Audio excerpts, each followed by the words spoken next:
This tank had been stolen from a local military base by a man with previous military training.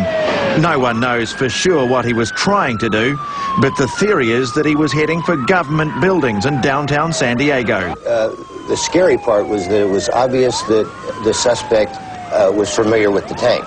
We immediately got information that there were no munitions in the tank. However, if he could get to the tank, get the tank out, there was no reason to believe that he couldn't get a large shell into the cannon of the tank.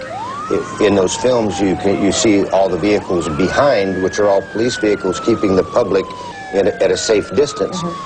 If he had brought a shell into that tank, which would be quite possible, and fired that, it would have cleared 163 in the northbound lanes for many miles. There's a tank in my street. It drove through it. I mean, it demolished it.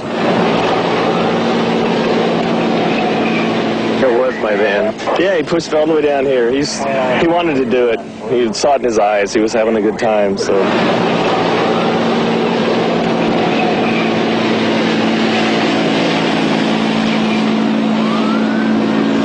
How could anybody just walk into an armory and steal a tank? When he got to the tank, it appears that he took some pry bars and broke some of the locks on 2 other tanks before he got to this one.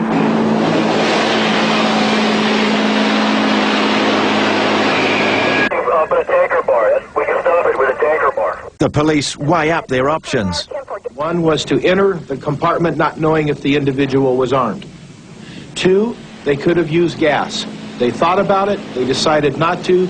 Gas would cause the driver to possibly be debilitated and go out of control. And 3, if the officers had entered the compartment when it was gassed, they would be debilitated.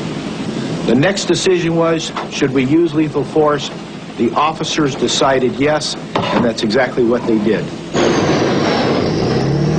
The officer somehow got the hatch open and ordered the driver to stop. They were afraid that he would get the tank off the barrier at any moment. He resisted and was shot dead.